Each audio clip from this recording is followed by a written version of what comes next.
আপনি আমি অল্পতে ভেঙে পড়ি, আপনি আমি অল্পতে নেশা ধরে ফেলি, আপনি আমি অল্পতে কষ্ট সহ্য করতে না পেরে সুইসাইড করে ফেলি, আপনি আমি অল্পতে কষ্ট সহ্য করতে না পেরে একজনকে কথা শোনানোর কারণে তাকে 2টা ঘুষা মেরে দিই। ইমাম হুসাইনের উপর যে ট্রাজেডি গিয়েছে, যে টর্চার গিয়েছে, যে কষ্ট গিয়েছে, বিশ্বের ইতিহাসে এখনো পর্যন্ত প্রতিবার কারবালার সেই ঘটনা আসলে আশেকদের চোখ বয়ে পানি পড়তে থাকে, পানি পড়তে থাকে। ঘটনা তার জন্য নতুন কিছু নয়, যতবারই শুনে ততবারই হৃদয় ভেঙে যায়, যতবারই শুনে ততবারই অন্তর ভেঙে যায়। কিভাবে পাষণ্ড ইয়েজিদ এভাবে অত্যাচার করতে পারে? একজন সাধারণ মানুষ তো মানুষকে এতটুকু অত্যাচার করতে পারে না। আর এখানে তো নবী বংশের আওলাদ, রসুলের আওলাদ, মা ফাতেমার নয়নমণি, মৌলা আলী শের খুদার কলিজার টুকরা, সৈয়দুস শাবাবে আহলিল জান্নাহ, জান্নাতের যুবকের সর্দার, ওনার উপর এমন ট্রাজেডি করেছে। এবার আপনি যখন সেই কারবালা চিত্রকে সামনে রাখবেন, দেখবেন পানি কিন্তু নাই, কিন্তু ইমাম হুসাইনের মুখের মধ্যে কোনো পেরেশানি নাই, কোনো আপত্তি নাই। সুবহানাল্লাহ। শরীর খাবার কিন্তু তেমন নাই তাবুতে, কিন্তু ওনার চেহারার মধ্যে কোনো অভাবের চিহ্ন দেখা যাচ্ছে না। কষ্টের উপর কষ্ট, কিন্তু নামাজ পড়তে ভুলে নাই, সিজদা দিতে ভুলে নাই, সিজদা দিতে ভুলে নাই। কতটুক শান্তিতে থাকলে তীরের পর তীর আসে উনি নামাজে দাঁড়ায়। মন কতটুক শান্তিতে থাকলে এত আক্রমণের ভিতরও নামাজটা কি আমাদের মতো 5G গতির নামাজ ছিল? আসসালাতু মেরাজুল মুমিনিন ওয়ালা নামাজে দাঁড়িয়েছেন। পানি নাই, নামাজ ঠিক আছে। খাবার নাই, নামাজে মনোযোগ ঠিক আছে। তীরের পর তীর হামলা হচ্ছে, কিন্তু নামাজের মনোযোগ নষ্ট হয় নাই। ওই ইমাম হুসাইন এত টেনশনের মধ্যে থাকলে আমরা তো সুইসাইড করে ফেলতাম, স্ট্রোক করে কাত হয়ে যেতাম। আপনি এত ইস্তেকামতের সাথে কিভাবে ধৈর্য ধরে থাকলেন? ইমাম হুসাইনের দরবার থেকে উত্তর আসবে, যেখান থেকে মন নিরাশ হয়, যেখান থেকে টেনশনের উৎপত্তি হয়, যেখান থেকে দুশ্চিন্তার উৎপত্তি হয়, আমার মনটাও আমার রবের নামে করে দিয়েছি, আমার ব্রেনটাকে আমার রবের নামে করে দিয়েছি। আমার চিন্তা, আমার সকাল, আমার দুপুর, সন্ধ্যা, রাত আমি হুসাইন আমার রবের নামে করে দিয়েছি। আমার খাওয়া দাওয়া, আমার ঘুম, আমার জেগে ওঠা আমার রবের নামে করে দিয়েছি।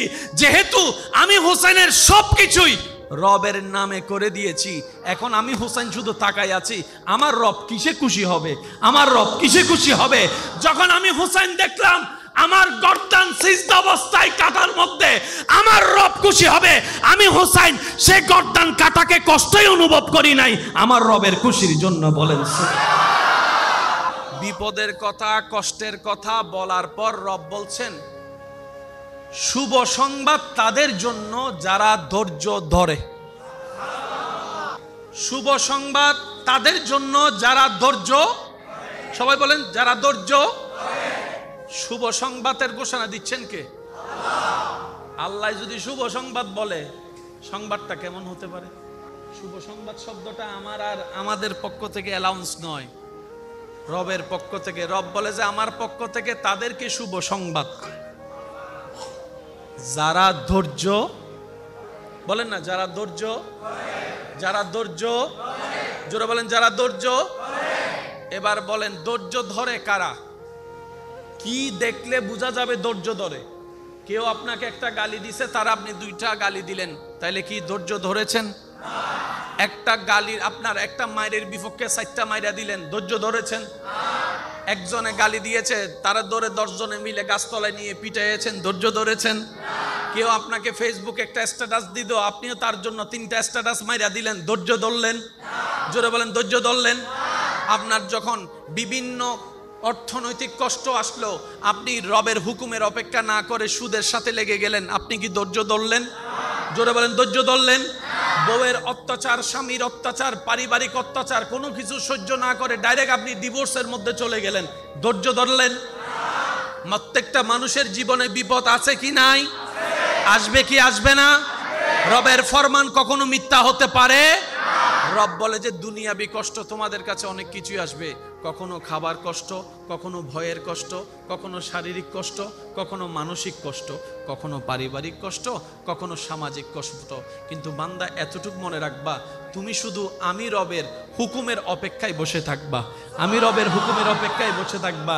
এ রবের হুকুমের অপেক্ষা করে বসে থাকার নামই হচ্ছে ধৈর্য। ধৈর্য। আর রব বলে যে আমার হুকুমের আশার অপেক্ষায় বসে থাকে, আমিও রব তাকে তাকায় থাকি, আমার ফেরেশতারাও তাকে গার্ড দিতে থাকে। সুবহানাল্লাহ। গালি দেনেওয়ালা দিল, শুননেওয়ালা কান দিয়ে শুনলো। মুখ আছে তার 3টা গালি দেওয়ার, শুধু এতটুক চিন্তা করলো।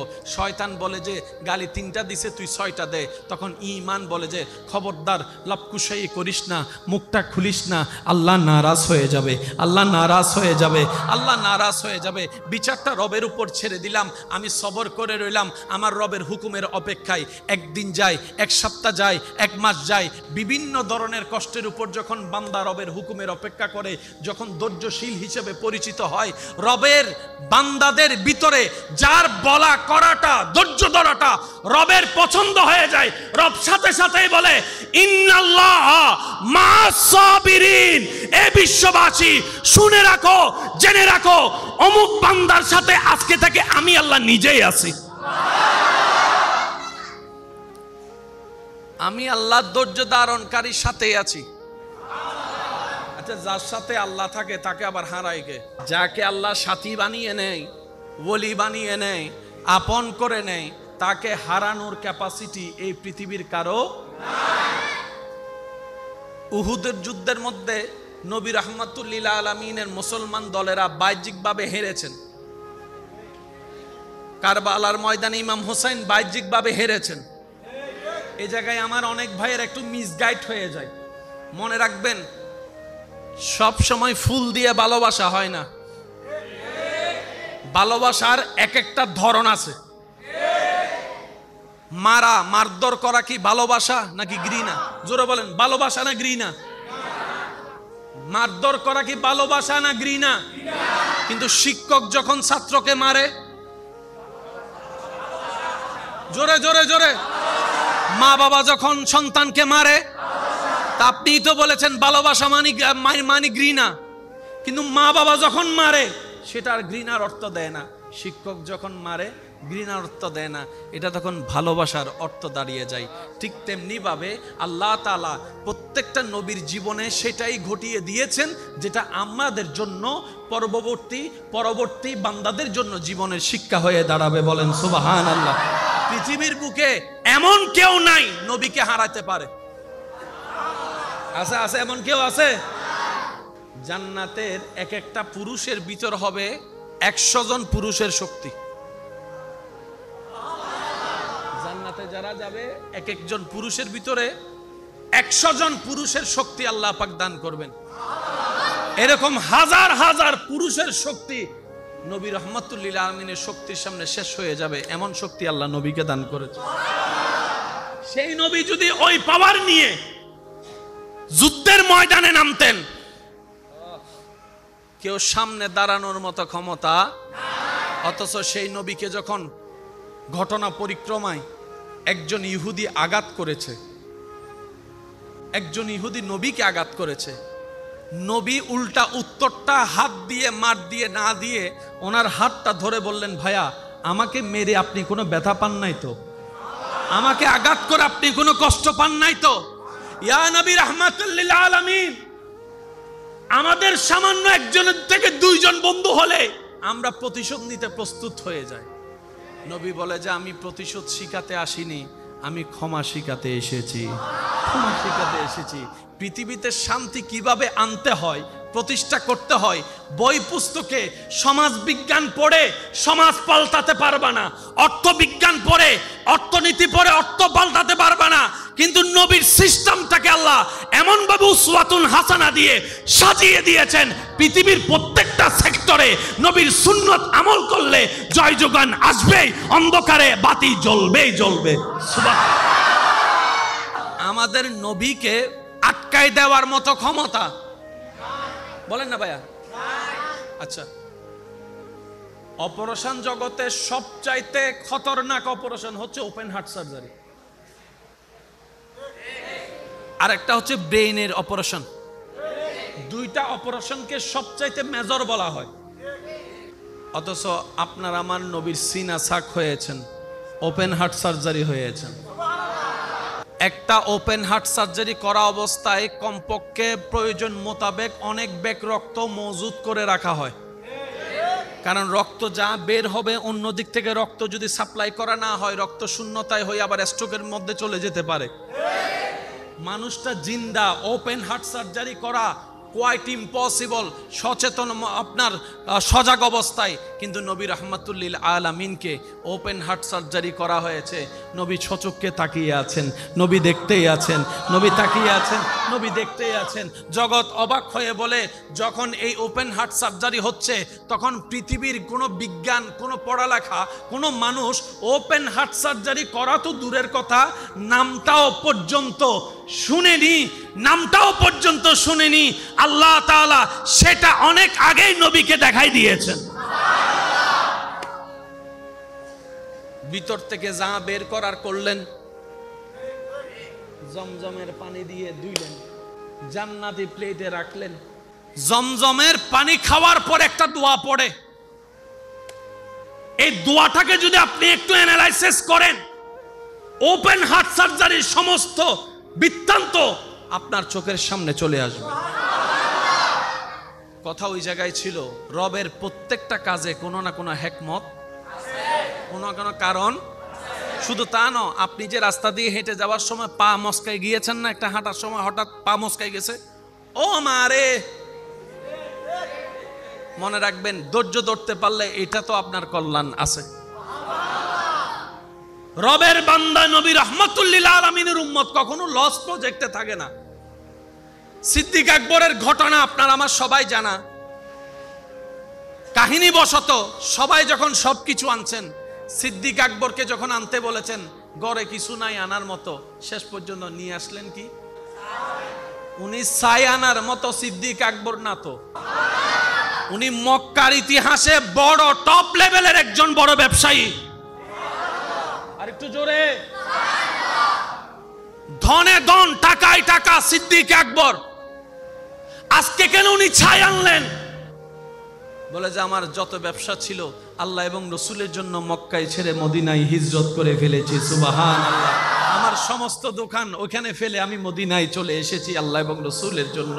আমার সমস্ত টাকা ব্যাংক ব্যালেন্স আমি ওখানে, ওখানের সিদ্দিক বড় কোটিপতি, মদিনার সিদ্দিক বড় গরিব হয়ে আছেন। এটাই তো সচক্ষে বাস্তব চোখে দেখা যায়। কিন্তু সবাই দেনেওয়ালা দিল, সিদ্দিক আকবর আনতে আনতে ঘরের ছাইটা পর্যন্ত নিয়ে আসলো।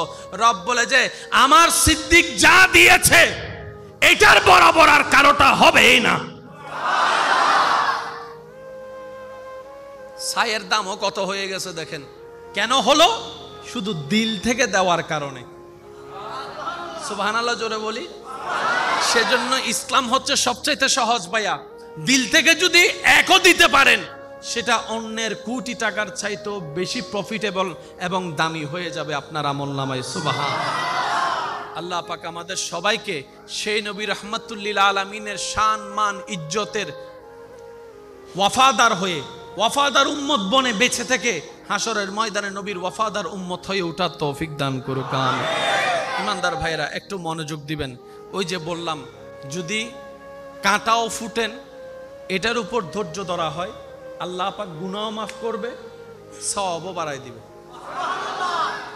এক। দ্বিতীয় নম্বর আরেকটা কথা মনে রাখবেন, অনেক সময় বান্দার কিছু কাজ আল্লাহর যদি পছন্দ হয়ে যায়, আল্লাহ তখন ওনার তকদিরের মধ্যে কিছু নিয়ামত দিয়ে পরিপূর্ণ করে একটু পরিবর্তন করে দেয়।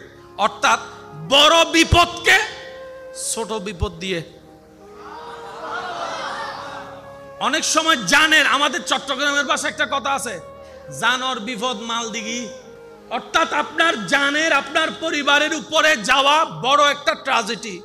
আল্লাহ তাআলা হয়তো আপনার মোবাইল হারাই উড়ে দিয়েছেন, আপনার একটা জিনিস লস করে এটার উপর দিয়ে আল্লাহ পাক কভার দিয়ে দিয়েছেন।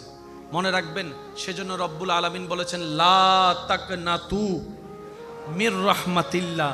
যদি কাশ আমরা আয়াতটা উপলব্ধি করতে পারতাম, রব আমাদেরকে কি বুঝাতে চেয়েছেন। লা তাকনাতু, কখনোই নিরাশ হইও না। একটা হচ্ছে নিরাশ হইও না, আরেকটা হচ্ছে কখনোই নিরাশ হইও না।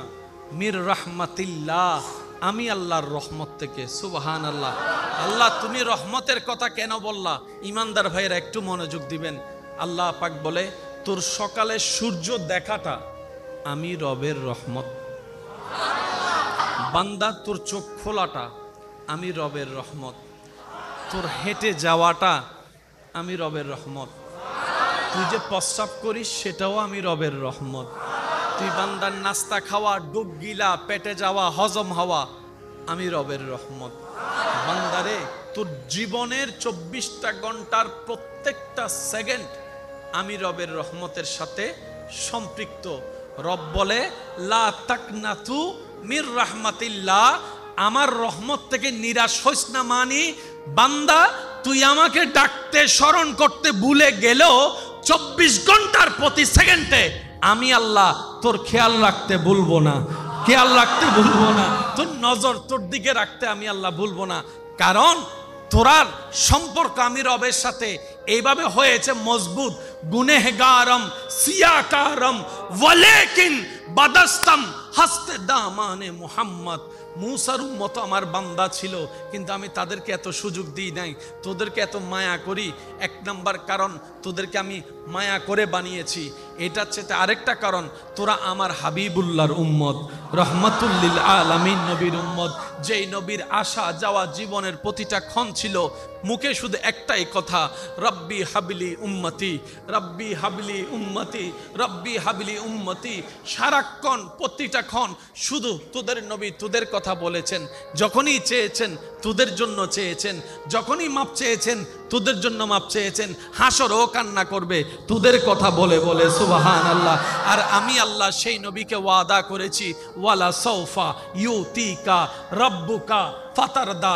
আমি আল্লাহ ওয়াদা করেছি, ওয়ালাল আখিরাতু খায়রুল লাকা মিনাল উলা। সুতরাং আমি আল্লাহ তোদের নবীর মুখে হাসি ফুটাবো। আর আমি আল্লাহ ভালো করে জানি উম্মতের মুখে হাসি ফুটলেই নবী মুস্তাফার মুখে হাসি ফুটবে। সুবহানাল্লাহ। কত শানওয়ালা নবীর উম্মত হিসেবে আপনার আমার নসিব হয়েছে। রব্বি হাবলি, জোরে বলেন রব্বি হাবলি। হাই হাই হাই, কত চমৎকার কথা বলেছেন। রব্বি, ও আমার আল্লাহ, হাবলি, আমাকে হেবা করে দাও। সুবহানাল্লাহ বলি। উম্মতি, আল্লাহ এক কথায় আমার উম্মত আমাকে দিয়ে দাও। নবী বলছেন হাসরের ময়দানে বলবেন, আল্লাহ আমার উম্মত, জোরে জোরে জোরে আমার উম্মত। আল্লাহ পাক বলবে, হাবিব আপনার উম্মত গুলো তো আমার বান্দাও। আশেক যারা আছেন তারা একটু মনোযোগ দিয়ে শুনবেন, কারণ সব কথা সবার জন্য হয় না, কিছু দিলওয়ালাদের জন্য তো কথা থাকে। কি বলেন, ঠিক কিনা? আল্লাহ পাক বলে, হাবিব যারা আপনার উম্মত তারা আমার বান্দাও তো।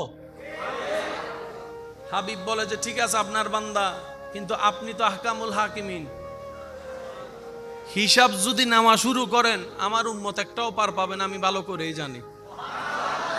আমি সিদ্দিককে নিয়ে ভাবি না, ফারুক ওসমান আলীকে নিয়ে ভাবি না, হাসান ও হোসেন ফাতেমাকে নিয়ে আমার ভাবনা নাই। আমি নবী তো তাদেরকে চাচ্ছি যারা গুনাহ করেছে, অপরাধ করেছে, যারা গুনার মধ্যে লিপ্ত ছিল, যারা অসহায়, তারা পাপী। আমি নবী তো তাদেরকে চাচ্ছি, রব্বি হাবলি উম্মতি, আমার উম্মত আমাকে দিয়ে দাও, আমার উম্মত আমার দায়িত্বে ছেড়ে দাও। আল্লাহ পাক বলে, হাবিব আপনার দায়িত্বে ছাড়বো কেন? নবী বলে যে আল্লাহ আপনি রউফুর রহমানুর রহিম যেমন, আপনি রহমানুর রহিম যেমন, আপনি আহকামুল হাকিমিনও তেমন।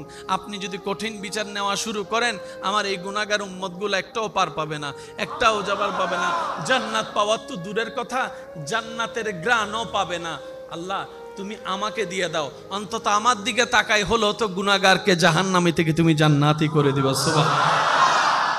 আরশে হক হে मसनदे रिफअत रसूलुल्लाह की देखनी है, हशर में इज्जत रसूलुल्लाह की। ला व रब्बिल अर्श जिसको जो मिला उनसे मिला, बटती है कौनैन में नेमत रसूलुल्लाह की। चित्कार दिए बोलें सुबहान अल्लाह, और एक जोरे बोलें सुबहान अल्लाह। প্রতিযোগিতা করবেন কে আগে মসজিদে ঢুকে, আগে ডান পাশের কাতার, তারপর বাম পাশের কাতার, এইভাবে করে আমরা কাতার কে আগে পূরণ করতে পারি। অনেকে আছে মসজিদে ঢুকে শুধু দেওয়াল আর ফিলার খুঁজে। ওই তারাবির সময় যে এরকম হাফেজ সাহেবকে নামাজ পড়তে দিয়া আছে না বাইরে, হুজুর রুকুতে যাওয়ার আগে আমার ভাই আছে না। তো এই প্রত্যেকটা জুমাকে আমরা যদি ক্লাস হিসেবে নেওয়ার চেষ্টা করি, একটা শব্দ শিখতে পারলে মন্দ কি, তবে শোনার নিয়তে নয়, শিকার নিয়তে আসতে হবে। ছাত্র হয়ে বসতে হবে শিক্ষকের সামনে আদব এবং মোহাব্বত নিয়ে, তাহলে শিখা হবে, তাহলে জানা হবে। আমার একজন উস্তাদ বলতেন, যত তুমি নিজেকে মূর্খ বানায় রাখবা তত তুমি শিখতে পারবা, জানতে পারবা, বুঝতে পারবা। যেদিন তোমার মন বলবে, ব্রেন বলবে আমি জেনে গেছি, শিখে গেছি, সেদিন থেকে তোমার শিখা, বলেন না, সেদিন থেকে তোমার শিখা। যত নিজের মূর্খ বানায় রাখবেন, দেখবেন দাদা হয়ে নাতি থেকেও শিখতে পারবেন। কথা বলে না ভাই? এটাকে বলা হয় দোলনা থেকে কবর পর্যন্ত শিক্ষা। এই যে অনেক ক্যামেরা ভাইয়েরা এখানে আছেন, আমি হাজার বিষয়ে ফটো আর কি 10টা মিনিট ক্যামেরা চালাইতে দিলে পারবো। এখানে কত সুইচ আছে, সুইচের মধ্যে হারাই যাব। ওই সাউন্ড বক্সের ওই মেশিনটা দেখেন, বোর্ডটা কত হাজার সুইচ। 5 মিনিটের জন্য যদি আমারে বলেন যে হুজুর একটু দেখেন, ইকু টিকু লাগলে দিয়েন, আর আমার ভাই যদি আমার ইকুর কথা কয়, আমি তো কি দিয়া যে বসে থাকবো এটা আমি নিজেও জানি না। তো শিকার কোনো শেষ। সবসময় নিজেকে মনে করবেন আমি মূর্খ, আমি কিচ্ছু জানি না। লাভ কি হবে জানেন? আপনার শিকা বাড়তে থাকবে, আপনার মনে কখনো অহংকার আসবে না, কাউকে ছোট দেখানোর ইচ্ছাও লাগবে না, কারো উপর আপনি দেমাগ দেখায় কথা বলার সুযোগ আর শয়তানে পাবে না, কারণ আপনি নিজেকে মূর্খ বানায় রেখেছেন। আল্লাহ পাক আমাদেরকে দ্বীন ইসলাম শিকার, বুজার, নবীর প্রেম দিয়ে কোরআন সুন্নাহকে দেখার আল্লাহ তৌফিক দান করুন। রসুলের শান কেমন, কতটুক শান, এটা এখানে বোঝা যাবে না যতক্ষণ আমরা হাসরে না যাব। রসুলের পাকের আসল শান দেখতে বুঝতে গেলে আমাদেরকে কোথায় যেতে হবে? জোরে বলেন না কোথায়? হাসরে যাওয়া ছাড়া আমরা কখনো বুঝতে পারবো না আল্লাহ নবীকে কি দিয়েছেন, কতটুক দিয়েছেন। যখন মাকামে মাহমুদ থাকবে সামনে, দুনিয়া চেয়ারের পাগল, আর এখানে মাকামে মাহমুদের আসনের কথা হচ্ছে। আপনার নবী, আমার নবী আসন ছেড়ে সিজদায়, সুবহানাল্লাহ বলবেন। সবাই চেয়ারের পাগল, নবী চেয়ার ছেড়ে সিজদায়। আল্লাহ পাক বলে, হাবিব আজকে হাসরটা করছি আপনার শানের জন্য, দেখানোর জন্য, আপনি আসনে বসেন না। হাবিব বলে, আল্লাহ আমার উম্মত, আমার উম্মত, আমার উম্মত, আমার উম্মত। সেজন্য বলা হয় উম্মত ওয়ালা নবী রাহমাতুল লিল আলামিন। কি সৌভাগ্য আমাদের জানেন? বিশ্বাস করেন ভাই, নামের আগে প্রত্যেকজনের নাম ভিন্ন, কিন্তু একটা নাম সেম, সেটা হচ্ছে মোহাম্মদ। এই মোহাম্মদ নামটা কেন আপনার নামের আগে আসে, আমার নামের আগে আছে? এটা হাসরের ময়দানে যাওয়া ছাড়া বুঝা। ভোটার আইডি কার্ড ছাড়া দেশে কোনো দাম, এটা মনে করেন যে হাসরের এক ভোটার আইডি কার্ডের মতো কাজ করবে আর কি, আল্লাহ দয়া করলে। আমরা নামাজের সাথে বন্ধুত্ব রাখার চেষ্টা করব ইনশাআল্লাহ। 5 ওয়াক্ত নামাজ পড়ার চেষ্টা করব ইনশাআল্লাহ। যারা সাপ্তাহিক জুমার নামাজ পড়েন, অন্য সময় তেমন নামাজ পড়া হয়, তাদের কাছে আমি অনুরোধ করি, আজকেও করে যাই, 1 ওয়াক্ত দিয়ে শুরু করেন। কয় ওয়াক্ত? এই 1 ওয়াক্তটা ফজর করার দরকার নাই, কারণ 1 দিন 2 দিন পরে যখন 3 দিন আবার ফজর গ্যাপ হয়ে যাবে, আপনি আবার মন ভেঙে যাবে। এই 1 ওয়াক্ত করবেন আসরের নামাজ। আসরের নামাজ কি লম্বা নাকি ছোট? কষ্টও বেশি হবে। ফজর বললে ঘুম থেকে উঠতেও পারি, নাও উঠতে পারি। এশার বললে বলবে যে আল্লাহ রাকাত একটু, সেজন্য বলছে আসর নামাজ। একটা সপ্তাহ অন্তত আসর নামাজ দিয়ে শুরু করেন, আমার ঈমান আমার মন বলে এই এক ওয়াক্ত থেকে আল্লাহ চাহে তো আপনি 2 ওয়াক্তই নামাজি হয়ে যাবেন। সুবহানাল্লাহ। রব্বুল আলামিনের চাহে তো আপনি ধৈর্য ধরলে 2 ওয়াক্ত থেকে 3 হয়ে 5 হয়ে বেনামাজিও একদিন হয়তো তাহাজ্জুদ ওয়ালা নামাজিও হয়ে যেতে পারে। সুবহানাল্লাহ। এবার আওয়াজ দিয়ে বলেন, আল্লাহ চাইলে পারে কি পারে না? আল্লাহ চাইলে দিতে পারে কি পারে না? বান্দা চেষ্টা করলে আল্লাহ দেয় কি দেয় না? কষ্ট কখন লাগে জানেন? আপনারা বলেন না, বাহিরের মানুষ কষ্ট দিলে মেনে নেওয়া যায়, আপন মানুষ কষ্ট দিলে বেশি লাগে। তো এটাও মানুষ সেটাও মানুষ, ওরটা কম লাগলো ওরটা বেশি লাগলো কেন? তারটাই বেশি লেগেছে যার প্রতি আপনি মনের মধ্যে ভালোবাসা রেখেছেন, আশা রেখেছেন। এবার আপনি যদি বলেন সবাইকে বের করে দিলাম, আপনার মন ভাঙার মতো আর কেউ জোরে বলেন না। আপনি সবাইকে বের করে দিলেন এখান থেকে আর এখান থেকে, আপনাকে ধোঁকা দেওয়ার মতো কেউ, কষ্ট দেওয়ার মতো কেউ, কারণ এখানে পুরাটাই খালি, পুরাটাই। এবার আপনি বললেন ইল্লাল্লাহ, আমার মনে আমার আল্লাহ, আমার ব্রেনে আমার আল্লাহ, আমার চিন্তায় আমার আল্লাহ, আমার ভালোবাসায় আমার আল্লাহ, আমার মোহাব্বতে আমার আল্লাহ, আমার শয়নে আমার আল্লাহ, আমার কল্পনায় আমার আল্লাহ, আমার উঠায় আমার আল্লাহ, আমার বসায় আমার আল্লাহ, আমার ঘুমাতে যাওয়ার মধ্যেও আমার আল্লাহ, আমার ঘুম থেকে উঠার মধ্যেও আমার আল্লাহ। আল্লাহ ছাড়া আর কেউ? রব বলে যে আমি একা, আমি একা থাকবো না, আমি একা। আল্লাহ কি করব? আমার হাবিব কেনে মুহাম্মাদুর। এবার আপনার দিলে ব্রেনে মনে আল্লাহ এবং রসুল। এবার আপনি যদি আল হুব্বু ফিল্লাহ ওয়াল বুগযু ফিল্লাহ হাদিসটাকে এই জায়গায় এনে মিলাতে থাকেন, কোনায় কোনায় জায়গায় জায়গায় ইঞ্চি ইঞ্চি মিলে প্রমাণ হয়ে যাবে, তখন বুঝতে পারবেন আল্লাহর প্রিয় বান্দারা দুনিয়াবি হাজার কষ্টের মধ্যে থেকেও কিভাবে মন না ভেঙে রবের দরবারে শুকরিয়া করার সাহস পেয়েছেন, আপনি বুঝতে পারবেন। ইমাম হোসাইনের উপর যেই ট্র্যাজেডি, কষ্ট, তুফান গিয়েছে, তার 10 ভাগের 1 ভাগের 1 ভাগের 100 ভাগের 1 ভাগ আপনার আমার জীবনে এখনো যায় নাই। আপনি আমি অল্পতে ভেঙে পড়ি, আপনি আমি অল্পতে নেশা ধরে ফেলি, আপনি আমি অল্পতে কষ্ট সহ্য করতে না পেরে সুইসাইড করে ফেলি, আপনি আমি অল্পতে কষ্ট সহ্য করতে না পেরে একজনকে কথা শোনানোর কারণে তাকে 2টা ঘুষা মেরে দিই। ইমাম হোসাইনের উপর যে ট্র্যাজেডি গিয়েছে, যে টর্চার গিয়েছে, যে কষ্ট গিয়েছে, বিশ্বের ইতিহাসে এখনো পর্যন্ত প্রতিবার কারবালার সেই ঘটনা আসলে আশেকদের চোখ বয়ে পানি পড়তে থাকে, পানি পড়তে থাকে। ঘটনা তার জন্য নতুন কিছু নয়, যতবারই শুনে ততবারই হৃদয় ভেঙে যায়, যতবারই শুনে ততবারই অন্তর ভেঙে যায়। কিভাবে পাষণ্ড ইয়েজিদ এভাবে অত্যাচার করতে পারে? একজন সাধারণ মানুষ তো মানুষকে এতটুকু অত্যাচার করতে পারে না। আর এখানে তো নবী বংশের আওলাদ, রসুলের আওলাদ, মা ফাতেমার নয়নমণি, মৌলা আলী শের খুদার কলিজার টুকরা, সৈয়দুস শাবাবে আহলিল জান্নাহ, জান্নাতের যুবকের সর্দার, ওনার উপর এমন ট্র্যাজেডি করেছে। এবার আপনি যখন সেই কারবালার চিত্রকে সামনে রাখবেন, দেখবেন পানি কিন্তু নাই, কিন্তু ইমাম হুসাইনের মুখের মধ্যে কোনো পেরেশানি নাই, কোনো আপত্তি নাই। সুবহানাল্লাহ। শরীর খাবার কিন্তু তেমন নাই তাবুতে, কিন্তু ওনার চেহারার মধ্যে কোনো অভাবের চিহ্ন দেখা যাচ্ছে না। কষ্টের উপর কষ্ট, কিন্তু নামাজ পড়তে ভুলে নাই, সিজদা দিতে ভুলে নাই, সিজদা দিতে ভুলে নাই। কতটুক শান্তিতে থাকলে তীরের পর তীর আসে, উনি নামাজে দাঁড়ায়। আর একটু জোরে বলি না সুবহানাল্লাহ।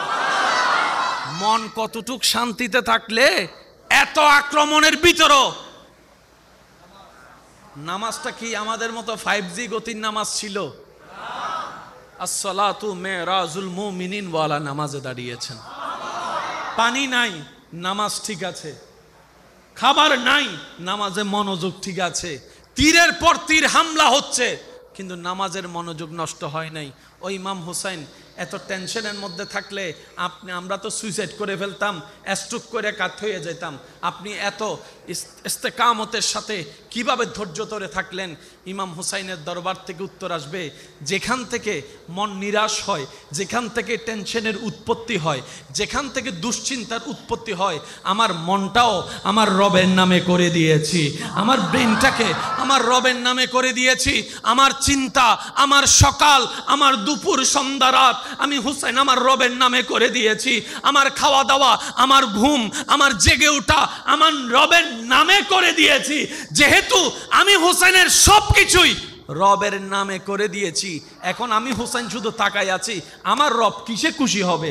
আমার রব কিসে খুশি হবে? যখন আমি হুসাইন দেখলাম আমার গর্দান সিজদা অবস্থায় কাটার মধ্যে, আমার রব খুশি হবে। আমি হুসাইন সে গর্দান কাটাকে কষ্টই অনুভব করি নাই, আমার রবের খুশির জন্য। বলেন আল্লাহু আকবার।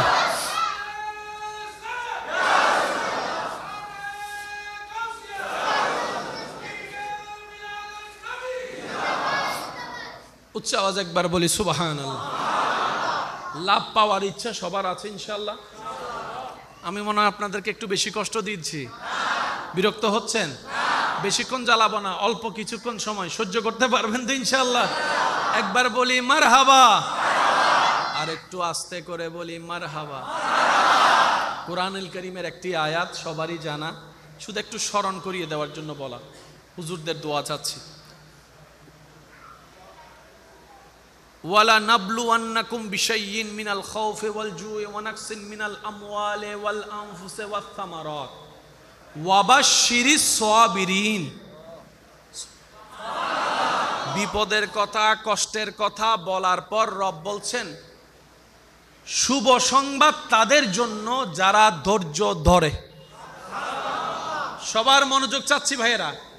শুভ সংবাদ তাদের জন্য যারা ধৈর্য, সবাই বলেন যারা ধৈর্য। শুভ সংবাদের ঘোষণা দিচ্ছেন কে? আল্লাহ যদি শুভ সংবাদ বলে, সংবাদটা কেমন হতে পারে? সুবহানাল্লাহ, প্যার সে কহো না ইয়ার। শুভ সংবাদ শব্দটা আমার আর আমাদের পক্ষ থেকে অ্যালাউন্স নয়, রবের পক্ষ থেকে। রব বলে যে আমার পক্ষ থেকে তাদেরকে শুভ সংবাদ, যারা ধৈর্য, বলেন না যারা ধৈর্য, যারা ধৈর্য, জোরে বলেন যারা ধৈর্য। এবার বলেন ধৈর্য ধরে কারা? কি দেখলে বোঝা যাবে ধৈর্য ধরে? কেউ আপনাকে একটা গালি দিছে, তার আপনি দুইটা গালি দিলেন, তাইলে কি ধৈর্য ধরেছেন? একটা গালি, আপনার একটা মায়ের বিপক্ষে 4টা মাইরা দিলেন, ধৈর্য ধরেছেন? একজনে গালি দিয়েছে, তারা ধরে 10 জনে মিলে গাছতলায় নিয়ে পিটাইয়েছেন, ধৈর্য ধরেছেন? কেউ আপনাকে ফেসবুকে একটা স্ট্যাটাস দিল, আপনিও তার জন্য 3টা স্ট্যাটাস মাইরা দিলেন, ধৈর্য ধরলেন? জোরে বলেন ধৈর্য ধরলেন? আপনার যখন বিভিন্ন অর্থনৈতিক কষ্ট আসলো, আপনি রবের হুকুমের অপেক্ষা না করে সুদের সাথে লেগে গেলেন, আপনি কি ধৈর্য ধরলেন? জোরে বলেন ধৈর্য ধরলেন? বউয়ের অত্যাচার, স্বামীর অত্যাচার, পারিবারিক অত্যাচার, কোনো কিছু সহ্য না করে ডাইরেক্ট আপনি ডিভোর্সের মধ্যে চলে গেলেন, ধৈর্য ধরলেন? প্রত্যেকটা মানুষের জীবনে বিপদ আছে কি নাই? আসবে কি আসবে না? রবের ফরমান কখনো মিথ্যা হতে পারে? রব বলে যে দুনিয়াবি কষ্ট তোমাদের কাছে অনেক কিছুই আসবে, কখনো খাবার কষ্ট, কখনো ভয়ের কষ্ট, কখনো শারীরিক কষ্ট, কখনো মানসিক কষ্ট, কখনো পারিবারিক কষ্ট, কখনো সামাজিক কষ্ট। কিন্তু বান্দা এতটুকু মনে রাখবা, তুমি শুধু আমি রবের হুকুমের অপেক্ষায় বসে থাকবা, আমি রবের হুকুমের অপেক্ষায় বসে থাকবা।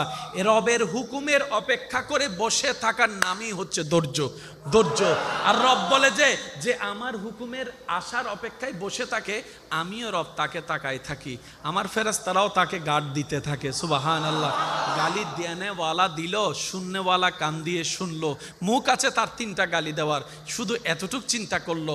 শয়তান বলে যে গালি 3টা দিছে, তুই 6টা দে। তখন ঈমান বলে যে খবরদার, লপকুশাই করিস না, মুখটা খুলিস না, আল্লাহ নারাজ হয়ে যাবে, আল্লাহ নারাজ হয়ে যাবে, আল্লাহ নারাজ হয়ে যাবে। বিচারটা রবের উপর ছেড়ে দিলাম, আমি সবর করে রইলাম আমার রবের হুকুমের অপেক্ষায়। একদিন যায়, 1 সপ্তাহ যায়, 1 মাস যায়, বিভিন্ন ধরনের ধরনের কষ্টের উপর যখন বান্দা রবের হুকুমের অপেক্ষা করে, যখন ধৈর্যশীল হিসেবে পরিচিত হয়, রবের বান্দাদের ভিতরে যার বলা করাটা, ধৈর্য ধরাটা রবের পছন্দ হয়ে যায়, রব সাথে সাথেই বলে ইন্নাল্লাহ মা'আস সাবিরিন।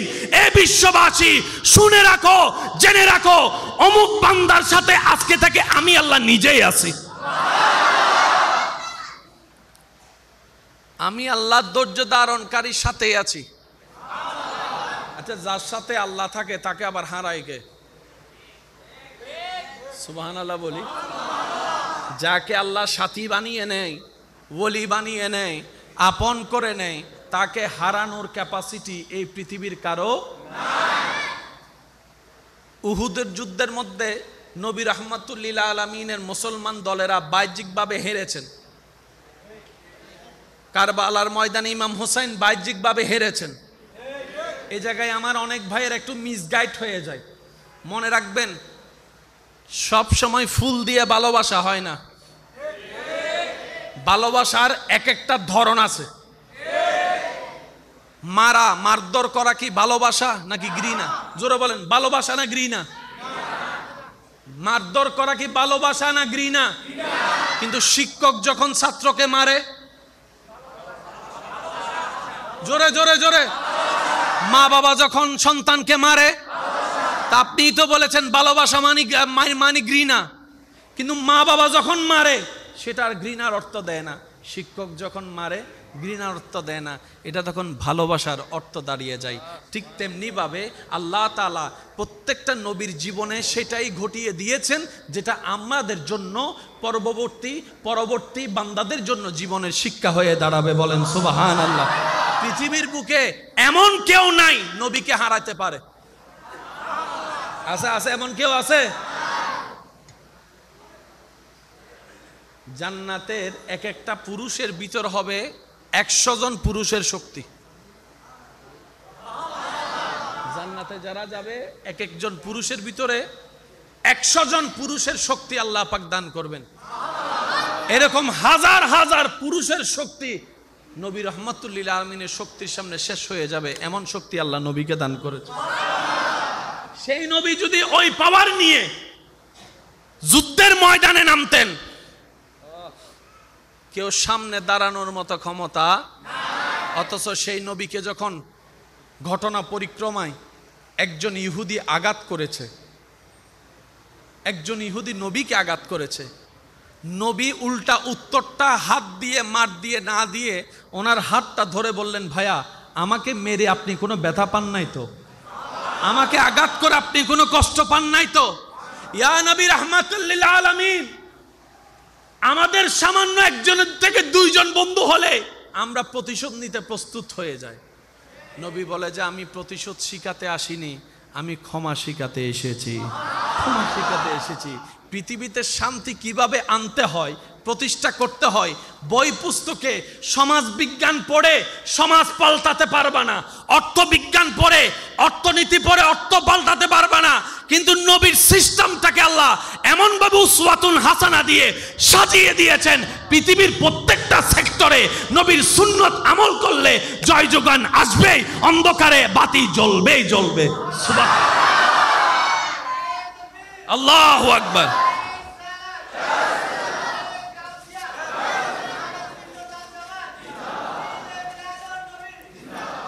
উচ্চ আওয়াজ একবার বলি না সুবহানাল্লাহ। আমাদের নবীকে আটকায় দেওয়ার মতো ক্ষমতা বলেন না ভাইয়া? আচ্ছা, অপারেশন জগতে সবচাইতে খতরনাক অপারেশন হচ্ছে ওপেন হার্ট সার্জারি, আর একটা হচ্ছে ব্রেইনের অপারেশন। 2টা অপারেশনকে সবচাইতে মেজর বলা হয়। সেজন্য এই সমস্ত অপারেশন করার আগে আরেকখানা জোরে হন ন ভাই, আরেকখানা জোরে কি সাইন? যদি আমার অপারেশন করার ধরুন আপনার রোগী মারা যায়, আমার নামে মামলা দিতে।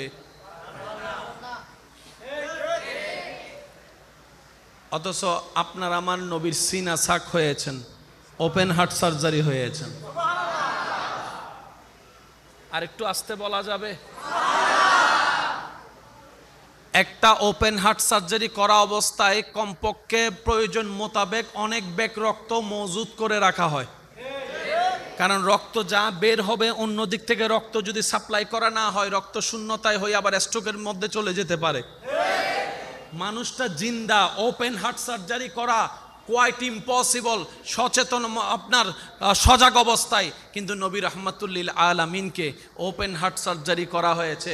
নবী সচক্ষে তাকিয়ে আছেন, নবী দেখতেই আছেন, নবী তাকিয়ে আছেন, নবী দেখতেই আছেন। জগৎ অবাক হয়ে বলে, যখন এই ওপেন হার্ট সার্জারি হচ্ছে তখন পৃথিবীর কোনো বিজ্ঞান, কোনো পড়ালেখা, কোনো মানুষ ওপেন হার্ট সার্জারি করা তো দূরের কথা, নামটাও পর্যন্ত শুনেনি, নামটাও পর্যন্ত শুনেনি। আল্লাহ তাআলা সেটা অনেক আগেই নবীকে দেখাই দিয়েছেন। ভিতর থেকে যা বের করার করলেন, জমজমের পানি দিয়ে ধুইলেন, জমজমের পানি দিয়ে জান্নাতি প্লেটে রাখলেন, ধোয়ার পরে সে জমজমে দিলেন। আর একটু জোরে বলি,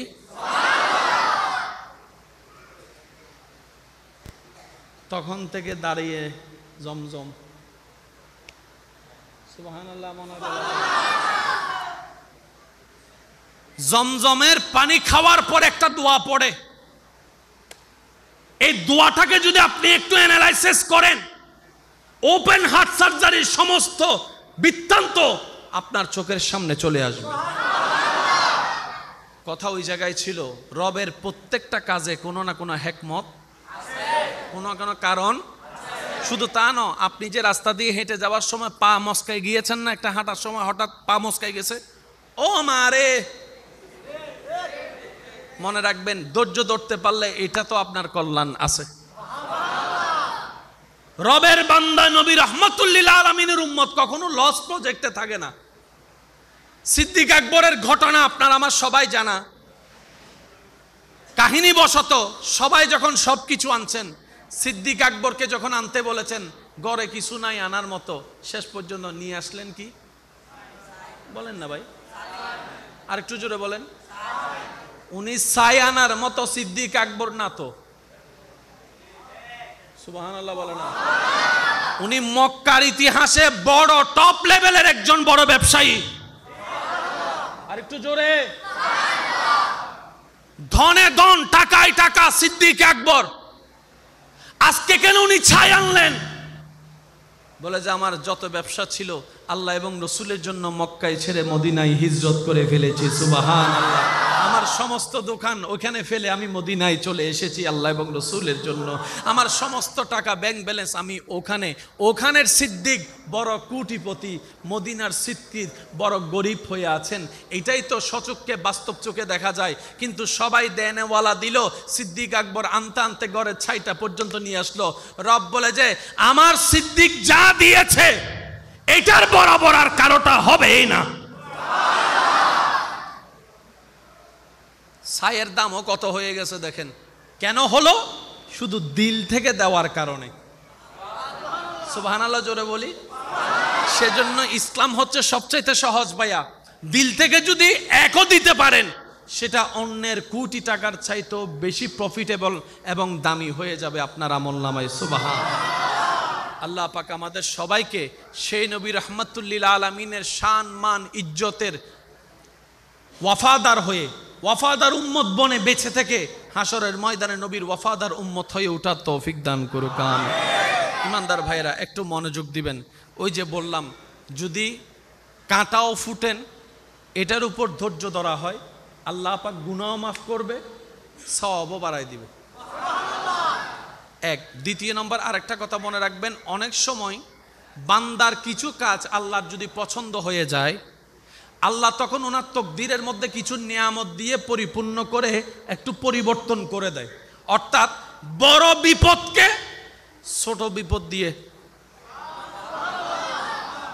অনেক সময় জানেন, আমাদের চট্টগ্রামের পাশে একটা কথা আছে, জানর বিপদ মাল দিগি শুনছ অন্য না তো হইন্য পারি মাল্লার উনি লেখে না মাতি হইন বাজি, জানর বলা মালত গেই। অর্থাৎ আপনার জানের, আপনার পরিবারের উপরে যাওয়া বড় একটা ট্র্যাজেডি। আল্লাহ তাআলা হয়তো আপনার মোবাইল হারাই উড়ে দিয়েছেন, আপনার একটা জিনিস লস করে এটার উপর দিয়ে আল্লাহ পাক কভার দিয়ে দিয়েছেন। মনে রাখবেন, সেজন্য রব্বুল আলামিন বলেছেন লা তাকনাতু মির রাহমাতিল্লাহ। যদি কাশ আমরা আয়াতটা উপলব্ধি করতে পারতাম, রব আমাদেরকে কি বুঝাতে চেয়েছেন। লা তাকনাতু, কখনোই নিরাশ হইও না। একটা হচ্ছে নিরাশ হইও না, আরেকটা হচ্ছে কখনোই নিরাশ হইও না। মির রাহমাতিল্লাহ, আমি আল্লাহর রহমত থেকে। সুবহানাল্লাহ। আল্লাহ তুমি রহমতের কথা কেন বললা? ইমানদার ভাইয়েরা একটু মনোযোগ দিবেন।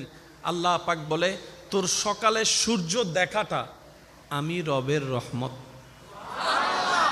আমি আস্তে আস্তে বলবো, আপনারা জোরে জোরে বলবেন সুবহানাল্লাহ।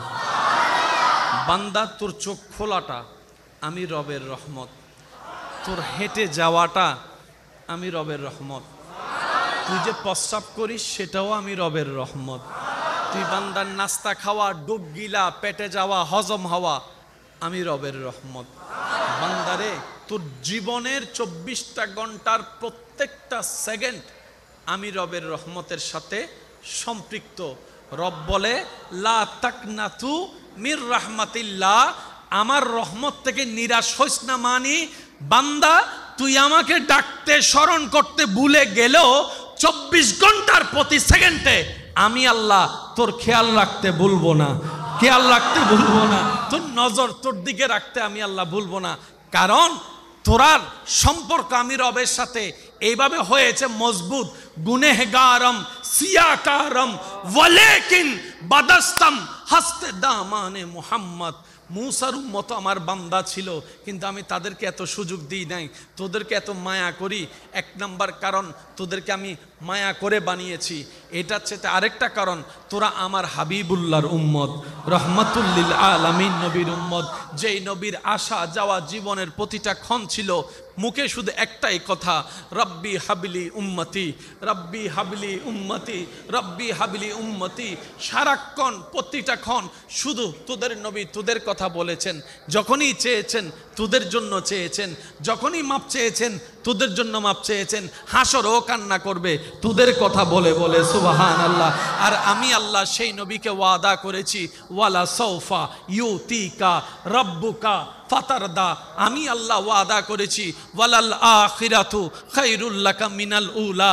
সুতরাং আমি আল্লাহ তোদের নবীর মুখে হাসি ফুটাবো। আর আমি আল্লাহ ভালো করে জানি, উম্মতের মুখে হাসি ফুটলেই নবী মুস্তাফার মুখে হাসি ফুটবে। সুবহানাল্লাহ। কত শানওয়ালা নবীর উম্মত হিসেবে আপনার আমার নসিব হয়েছে। রব্বি হাবলি, জোরে বলেন রব্বি হাবলি।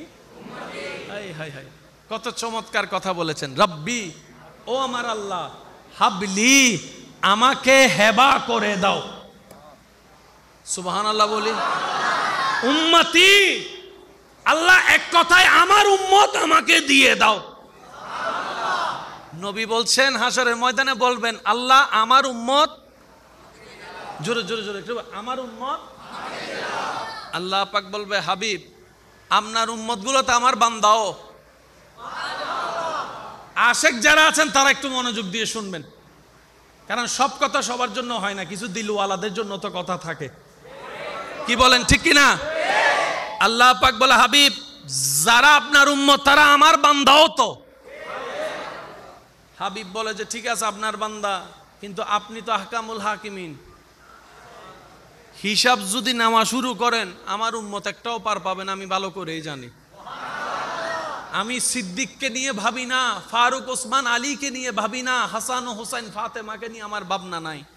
আমি নবী তো তাদেরকে চাচ্ছি যারা গুনাহ করেছে, অপরাধ করেছে, যারা গুনার মধ্যে লিপ্ত ছিল, যারা অসহায়, তারা পাপী। আমি নবী তো তাদেরকে চাচ্ছি, রব্বি হাবলি উম্মতি, আমার উম্মত আমাকে দিয়ে দাও, আমার উম্মত আমার দায়িত্বে ছেড়ে দাও। আল্লাহ পাক বলে, হাবিব আপনার দায়িত্বে ছাড়বো কেন? নবী বলে যে আল্লাহ আপনি রউফুর রহমানুর রহিম যেমন, আপনি রহমানুর রহিম যেমন, আপনি আহকামুল হাকিমিনও তেমন। আপনি যদি কঠিন বিচার নেওয়া শুরু করেন, আমার এই গুনাহগার উম্মতগুলো একটাও পার পাবে না, একটাও যাবার পাবে না। জান্নাত পাওয়ার তো দূরের কথা, জান্নাতের গ্রাণও পাবে না। আল্লাহ তুমি আমাকে দিয়ে দাও, অন্তত আমার দিকে তাকাই হলো তো গুনাহগারকে জাহান্নামী থেকে তুমি জান্নাতি করে দিবা। সুবহান। আরশে হক হে मसनदे रिफ़अत रसूलुल्लाह की देखनी है, हशर में इज्जत रसूलुल्लाह की। ला व रब्बिल अर्श जिसको जो मिला उनसे मिला, बटती है कौनैन में नेमत रसूलुल्लाह की। चित्कार दिए बोलें सुबहान अल्लाह, और एकटू जोरे बोलें सुबहान अल्लाह। मन भरे एक बार दरूद शरीफ पढ़ें, अल्लाहुम्मा सल्ले आला।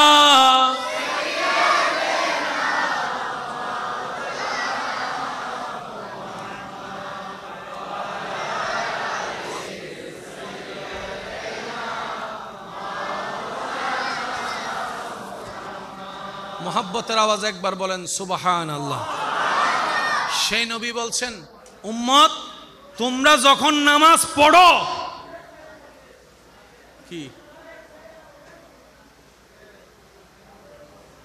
কোনো সমস্যা? আমরা যেন মসজিদের ভিতর আওয়াজ না করি, প্রয়োজন হলে যেন আমরা ইশারায় কথা বলি। একবার দূরত্ব বাড়ে, সওয়াবও বাড়ে, আল্লাহর প্রিয় হওয়া যায়। সুবহানাল্লাহ। প্রতিযোগিতা করবেন কে আগে মসজিদে ঢুকে, আগে ডান পাশের কাতার, তারপর বাম পাশের কাতার, এইভাবে করে আমরা কাতার কে আগে পূরণ করতে পারি। অনেকে আছে মসজিদে ঢুকে শুধু দেওয়াল আর ফিলার খুঁজে নামাতে, মসজিদে আইসা দেওয়াল আর ফিলার খুঁজে, আর একজনেরা বলে একামত দিলে আর একটা হাদিস। কথা বলেন আছে না নাই? ওই তারাবির সময় যে এরকম হাফেজ সাহেবকে নামাজ পড়তে দিয়া আছে না, আছে না বাইরে, হুজুর রুকুতে যাওয়ার আগে আমার ভাই আছে না, আছে না? তো এই প্রত্যেকটা জুমাকে আমরা যদি ক্লাস হিসেবে নেওয়ার চেষ্টা করি, একটা শব্দ শিখতে পারলে মন্দ কি? তবে শোনার নিয়তে নয়, শিকার নিয়তে আসতে হবে। ছাত্র হয়ে বসতে হবে শিক্ষকের সামনে আদব এবং মোহাব্বত নিয়ে, তাহলে শিখা হবে, তাহলে জানা হবে। আমার একজন উস্তাদ বলতেন, যত তুমি নিজেকে মূর্খ বানায় রাখবা তত তুমি শিখতে পারবা, জানতে পারবা, বুঝতে পারবা।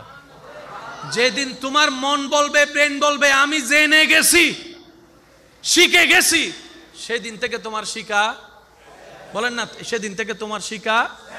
যত নিজের মূর্খ বানায় রাখবেন, দেখবেন দাদা হয়ে নাতি থেকেও শিখতে পারবেন। কথা বলে না ভাই? এটাকে বলা হয় দোলনা থেকে কবর পর্যন্ত শিক্ষা। এই যে অনেক ক্যামেরা ভাইয়ের এখানে আছেন, আমি হাজার বিষয়ে ফটো আর কি, 10টা মিনিট ক্যামেরা চালাইতে দিলে পারবো? এখানে কত সুইচ আছে, সুইচের মধ্যে হারাই যাব। ওই সাউন্ড বক্সের ওই মেশিনটা দেখেন, বোর্ডটা কত হাজার সুইচ। 5 মিনিটের জন্য যদি আমারে বলেন যে হুজুর একটু দেখেন, ইকু টিকু লাগলে দিয়েন, আর আমার ভাই যদি আমার ইকুর কথা কয়, আমি তো কি দিয়া যে বসে থাকবো এটা আমি নিজেও জানি না। তো শিকার কোনো শেষ। সবসময় নিজেকে মনে করবেন আমি মূর্খ, আমি কিচ্ছু জানি না। লাভ কি হবে জানেন? আপনার শিকা বাড়তে থাকবে, আপনার মনে কখনো অহংকার আসবে না, কাউকে ছোট দেখানোর ইচ্ছাও লাগবে না, কারো উপর আপনি দেমাগ দেখায় কথা বলার সুযোগ আর শয়তানে পাবে না, কারণ আপনি নিজেকে মূর্খ বানায় রেখেছেন। আল্লাহ পাক আমাদেরকে দিন ইসলাম শিকার, বুজার, নবীর প্রেম দিয়ে কোরআন সুন্নাহকে দেখার আল্লাহ তৌফিক দান করুন। আমরা যারা এসেছি নবীর ওয়াফাদার উম্মত, আল্লাহর ওয়াফাদার বান্দা হয়ে যেন আমরা কবরে গিয়ে হাসর উঠতে পারি, আল্লাহ আমাদের সবাইকে সেই নসিব দান করুক। আর একটু জোরে বলেন না। শেষ একটা কথা বলে বিদায় নিচ্ছি। রসুলের শান কেমন, কতটুক শান, এটা এখানে বোঝা যাবে না যতক্ষণ আমরা হাসরে না যাব। রসুলের পাকের আসল শান দেখতে বুঝতে গেলে আমাদেরকে কোথায় যেতে হবে? জোরে বলেন না কোথায়? হাসরে যাওয়া ছাড়া আমরা কখনো বুঝতে পারবো না আল্লাহ নবীকে কি দিয়েছেন, কতটুক দিয়েছেন। যখন মাকামে মাহমুদ থাকবে সামনে, দুনিয়া চেয়ারের পাগল, আর এখানে মাকামে মাহমুদের আসনের কথা হচ্ছে।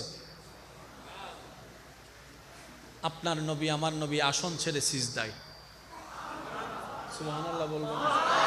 সবাই চেয়ারের পাগল, নবী চেয়ার ছেড়ে সিজদায়।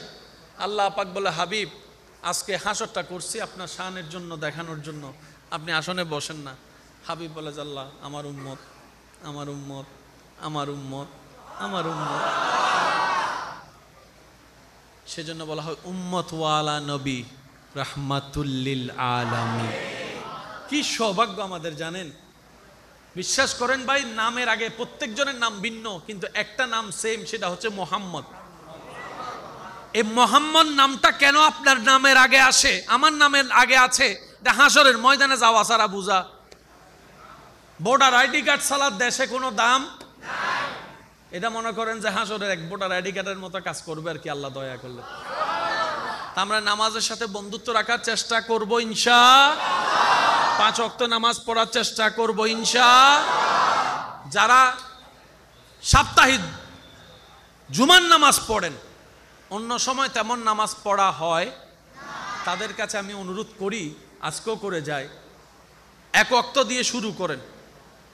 কয় ওয়াক্ত? এই 1 ওয়াক্তটা ফজর করার দরকার নাই, কারণ 1 দিন 2 দিন পরে যখন 3 দিন আবার ফজর গ্যাপ হয়ে যাবে, আপনি আবার মন ভেঙে যাবে। এই 1 ওয়াক্ত করবেন আসরের নামাজ। আসরের নামাজ কি লম্বা নাকি ছোট? কষ্টও বেশি হবে। ফজর বললে ঘুম থেকে উঠতেও পারি, নাও উঠতে পারি। এশার বললে বলবে যে আল্লাহ রাকাত একটু, সেজন্য বলছে আসর নামাজ। একটা সপ্তাহ অন্তত আসর নামাজ দিয়ে শুরু করেন। আমার ঈমান, আমার মন বলে এই 1 ওয়াক্ত থেকে আল্লাহ চাহে তো আপনি 2 ওয়াক্তই নামাজি হয়ে যাবেন। সুবহানাল্লাহ। রব্বুল আলামিনের চাহে তো আপনি ধৈর্য ধরলে 2 ওয়াক্ত থেকে 3 হয়ে 5 হয়ে বেনামাজিও একদিন হয়তো তাহাজ্জুদ ওয়ালা নামাজিও হয়ে যেতে পারে। সুবহানাল্লাহ। এবার আওয়াজ দিয়ে বলেন, আল্লাহ চাইলে পারে কি পারে না? আল্লাহ চাইলে দিতে পারে কি পারে না?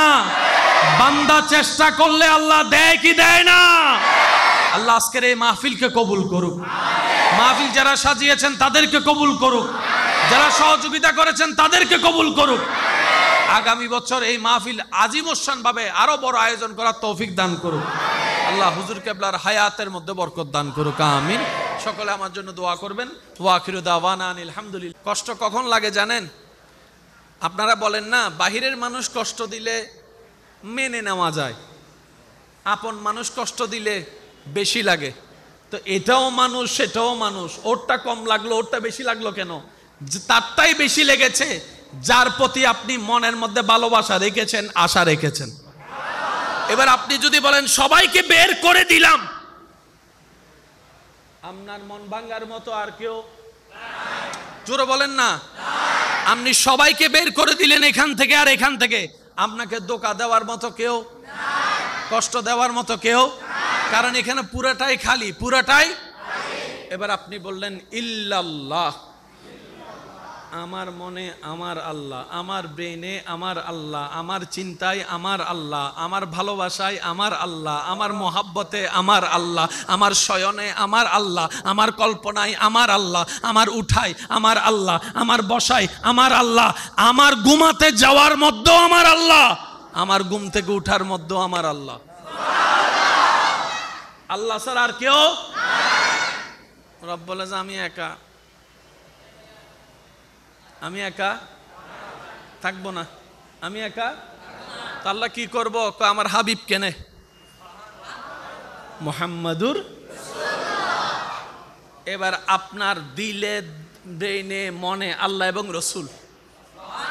এবার আপনি যদি আল হুব্বু ফিল্লাহ ওয়াল বুগযু ফিল্লাহ হাদিসটাকে এই জায়গায় এনে মিলাতে থাকেন, কোনায় কোনায়, জায়গায় জায়গায়, ইঞ্চি ইঞ্চি মিলে প্রমাণ হয়ে যাবে। তখন বুঝতে পারবেন আল্লাহর প্রিয় বান্দারা দুনিয়াবি হাজার কষ্টের মধ্যে থেকেও কিভাবে মন না ভেঙে রবের দরবারে শুকরিয়া করার সাহস পেয়েছেন, আপনি বুঝতে পারবেন। ইমাম হুসাইনের উপর যেই ট্রাজেডি, কষ্ট, তুফান গিয়েছে, তার 10 ভাগের 1 ভাগের 100 ভাগের 1 ভাগ আপনার আমার জীবনে এখনো যায় নাই।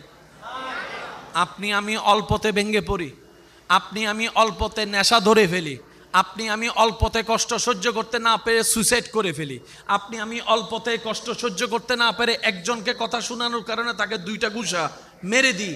ইমাম হুসাইনের উপর যে ট্রাজেডি গিয়েছে, যে টর্চার গিয়েছে, যে কষ্ট গিয়েছে, বিশ্বের ইতিহাসে এখনো পর্যন্ত প্রতিবার কারবালার সেই ঘটনা আসলে আশেকদের চোখ বয়ে পানি পড়তে থাকে, পানি পড়তে থাকে। ঘটনা তার জন্য নতুন কিছু নয়, যতবারই শুনে ততবারই হৃদয় ভেঙে যায়, যতবারই শুনে ততবারই অন্তর ভেঙে যায়। কিভাবে পাষণ্ড ইয়েজিদ এভাবে অত্যাচার করতে পারে? একজন সাধারণ মানুষ তো মানুষকে এতটুকু অত্যাচার করতে পারে না। আর এখানে তো নবী বংশের আওলাদ, রসুলের আওলাদ, মা ফাতেমার নয়নমণি, মৌলা আলী শের খুদার কলিজার টুকরা, সৈয়দুস শাবাবে আহলিল জান্নাহ, জান্নাতের যুবকের সর্দার, ওনার উপর এমন ট্রাজেডি করেছে। এবার আপনি যখন সেই কারবালার চিত্রকে সামনে রাখবেন, দেখবেন পানি কিন্তু নাই, কিন্তু ইমাম হুসাইনের মুখের মধ্যে কোনো পেরেশানি নাই, কোনো আপত্তি নাই। সুবহানাল্লাহ। শরীর খাবার কিন্তু তেমন নাই তাবুতে, কিন্তু ওনার চেহারার মধ্যে কোনো অভাবের চিহ্ন দেখা যাচ্ছে না। কষ্টের উপর কষ্ট, কিন্তু নামাজ পড়তে ভুলে নাই, সিজদা দিতে ভুলে নাই, সিজদা দিতে ভুলে নাই। কতটুক শান্তিতে থাকলে তীরের পর তীর আসে, উনি নামাজে দাঁড়ায়। আর একটু জোরে বলি না সুবহানাল্লাহ। মন কতটুক শান্তিতে থাকলে এত আক্রমণের ভিতরও নামাজটা কি আমাদের মতো 5G গতির নামাজ ছিল? আসসালাতু মেরাজুল মুমিনিন ওয়ালা নামাজে দাঁড়িয়েছেন। পানি নাই, নামাজ ঠিক আছে। খাবার নাই, নামাজে মনোযোগ ঠিক আছে। তীরের পর তীর হামলা হচ্ছে, কিন্তু নামাজের মনোযোগ নষ্ট হয় নাই। ওই ইমাম হুসাইন এত টেনশনের মধ্যে থাকলে আমরা তো সুইসাইড করে ফেলতাম, স্ট্রোক করে কাত হয়ে যেতাম। আপনি এত ইস্তেকামতের সাথে কিভাবে ধৈর্য ধরে থাকলেন? ইমাম হুসাইনের দরবার থেকে উত্তর আসবে, যেখান থেকে মন নিরাশ হয়, যেখান থেকে টেনশনের উৎপত্তি হয়, যেখান থেকে দুশ্চিন্তার উৎপত্তি হয়, আমার মনটাও আমার রবের নামে করে দিয়েছি, আমার ব্রেনটাকে আমার রবের নামে করে দিয়েছি। আমার চিন্তা, আমার সকাল, আমার দুপুর, সন্ধ্যা, রাত আমি হুসাইন আমার রবের নামে করে দিয়েছি। আমার খাওয়া দাওয়া, আমার ঘুম, আমার জেগে ওঠা আমার রবের নামে করে দিয়েছি। যেহেতু আমি হুসাইনের সবকিছুই রবের নামে করে দিয়েছি, এখন আমি হুসাইন শুধু তাকাই আছি, আমার রব কিসে খুশি হবে? আমার রব কিসে খুশি হবে? যখন আমি হুসাইন দেখলাম আমার গর্দান সিজদা অবস্থায় কাটার মধ্যে, আমার রব খুশি হবে। আমি হুসাইন সে গর্দান কাটাকে কষ্টই অনুভব করি নাই, আমার রবের খুশির জন্য। বলেন আল্লাহু আকবার।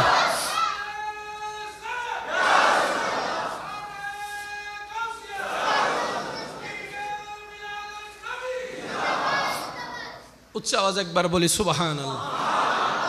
লাভ পাওয়ার ইচ্ছা সবার আছে ইনশাআল্লাহ। আমি মনে হয় আপনাদেরকে একটু বেশি কষ্ট দিচ্ছি, বিরক্ত হচ্ছেন? বেশিক্ষণ জ্বালাবো না, অল্প কিছুক্ষণ সময় সহ্য করতে পারবেন তো ইনশাআল্লাহ?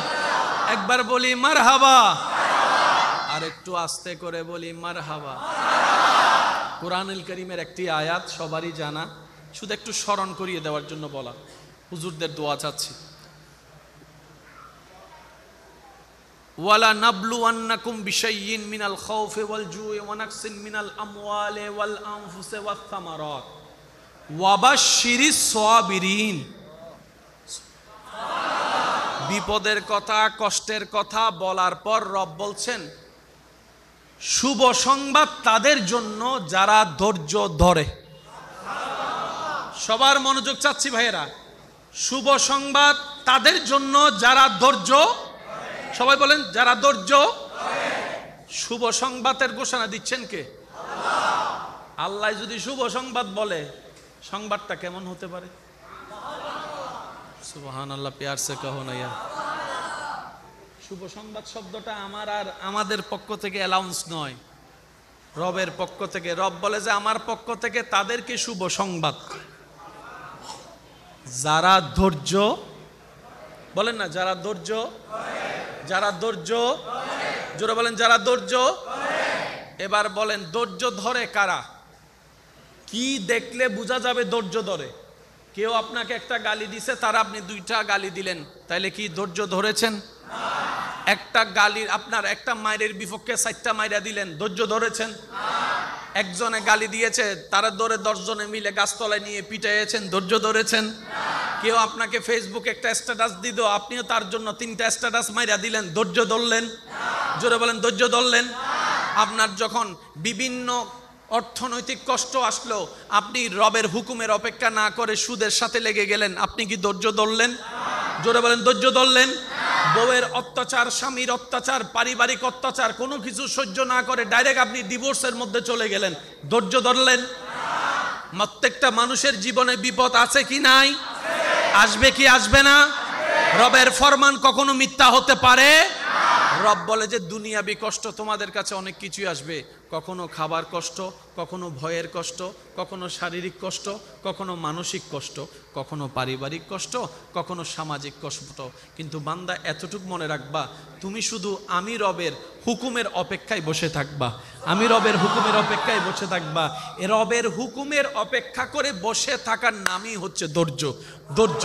আর রব বলে যে আমার হুকুমের আশার অপেক্ষায় বসে থাকে, আমিও রব তাকে তাকায় থাকি, আমার ফেরেশতারাও তাকে গার্ড দিতে থাকে। সুবহানাল্লাহ। গালি দেনেওয়ালা দিল, শুননেওয়ালা কান দিয়ে শুনলো। মুখ আছে তার 3টা গালি দেওয়ার, শুধু এতটুক চিন্তা করলো। শয়তান বলে যে গালি 3টা দিছে, তুই 6টা দে। তখন ঈমান বলে যে খবরদার, লপকুশাই করিস না, মুখটা খুলিস না, আল্লাহ নারাজ হয়ে যাবে, আল্লাহ নারাজ হয়ে যাবে, আল্লাহ নারাজ হয়ে যাবে। বিচারটা রবের উপর ছেড়ে দিলাম, আমি সবর করে রইলাম আমার রবের হুকুমের অপেক্ষায়। একদিন যায়, 1 সপ্তাহ যায়, 1 মাস যায়, বিভিন্ন ধরনের কষ্টের উপর যখন বান্দা রবের হুকুমের অপেক্ষা করে, যখন ধৈর্যশীল হিসেবে পরিচিত হয়, রবের বান্দাদের ভিতরে যার বলা করাটা, ধৈর্য ধরাটা রবের পছন্দ হয়ে যায়, রব সাথে সাথেই বলে ইন্নাল্লাহ মা'আস সাবিরিন। এ বিশ্ববাসী শুনে রাখো, জেনে রাখো, অমুক বান্দার সাথে আজকে থেকে আমি আল্লাহ নিজেই আছি। আমি আল্লাহ ধৈর্য ধারণকারীর সাথেই আছি। আচ্ছা, যার সাথে আল্লাহ থাকে তাকে আবার হারায় কে? সুবহানাল্লাহ বলি। যাকে আল্লাহ সাথী বানিয়ে নেয়, ওলি বানিয়ে নেয়, আপন করে নেয়, তাকে হারানোর ক্যাপাসিটি এই পৃথিবীর কারো নাই। উহুদের যুদ্ধের মধ্যে নবী রাহমাতুল লিল আলামিনের মুসলমান দলেরা বাহ্যিকভাবে হেরেছেন। কারবালার ময়দানে ইমাম হোসেন বাহ্যিকভাবে হেরেছেন। এই জায়গায় আমার অনেক ভাইয়ের একটু মিসগাইড হয়ে যায়। মনে রাখবেন, সব সময় ফুল দিয়ে ভালোবাসা হয় না। ভালোবাসার এক একটা ধরন আছে। মারধর করা কি ভালোবাসা নাকি ঘৃণা? জোরে বলেন, ভালোবাসা না ঘৃণা? মারধর করা কি ভালোবাসা না ঘৃণা? কিন্তু শিক্ষক যখন ছাত্রকে মারে, জোরে জোরে জোরে, মা বাবা যখন সন্তানকে মারে, তা আপনি তো বলেছেন ভালোবাসা মানে ঘৃণা। কিন্তু মা বাবা যখন মারে সেটা আর ঘৃণার অর্থ দেয় না। শিক্ষক যখন মারে ঘৃণার অর্থ দেয় না, এটা তখন ভালোবাসার অর্থ দাঁড়িয়ে যায়। ঠিক তেমনি ভাবে আল্লাহ তাআলা প্রত্যেকটা নবীর জীবনে সেটাই ঘটিয়ে দিয়েছেন, যেটা আমাদের জন্য পরবর্তী বান্দাদের জন্য জীবনের শিক্ষা হয়ে দাঁড়াবে। বলেন সুবহানাল্লাহ। পৃথিবীর বুকে এমন কেউ নাই নবীকে হারাতে পারে। আছে? আছে এমন কেউ আছে? জান্নাতের এক একটা পুরুষের ভিতর হবে 100 জন পুরুষের শক্তি। জান্নাতে যারা যাবে এক একজন পুরুষের ভিতরে 100 জন পুরুষের শক্তি আল্লাহ পাক দান করবেন। এরকম হাজার হাজার পুরুষের শক্তি নবী রাহমাতুল লিল আলামিনের শক্তির সামনে শেষ হয়ে যাবে, এমন শক্তি আল্লাহ নবীকে দান করেছে। সেই নবী যদি ওই পাওয়ার নিয়ে যুদ্ধের ময়দানে নামতেন, কেউ সামনে দাঁড়ানোর মতো ক্ষমতা নাই। অথচ সেই নবীকে যখন ঘটনা পরিক্রমায় একজন ইহুদি আঘাত করেছে, একজন ইহুদি নবীকে আঘাত করেছে, নবী উল্টা উত্তরটা হাত দিয়ে মার দিয়ে না দিয়ে ওনার হাতটা ধরে বললেন, ভাইয়া আমাকে মেরে আপনি কোনো ব্যথা পান নাই তো?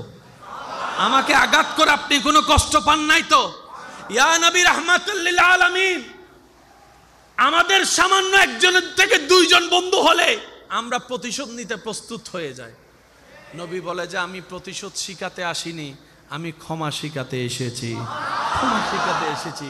পৃথিবীতে শান্তি কিভাবে আনতে হয়, প্রতিষ্ঠা করতে হয়, বই পুস্তকে সমাজ বিজ্ঞান পড়ে সমাজ পাল্টাতে পারবা না, অর্থবিজ্ঞান পড়ে অর্থনীতি পড়ে অর্থ পাল্টাতে পারবা না। কিন্তু নবীর সিস্টেমটাকে আল্লাহ এমনভাবে উসওয়াতুন হাসানা দিয়ে সাজিয়ে দিয়েছেন, পৃথিবীর প্রত্যেকটা সেক্টরে নবীর সুন্নত আমল করলে জয় যোগান আসবেই, অন্ধকারে বাতি জ্বলবেই জ্বলবে। সুবহানাল্লাহ, আল্লাহু আকবার।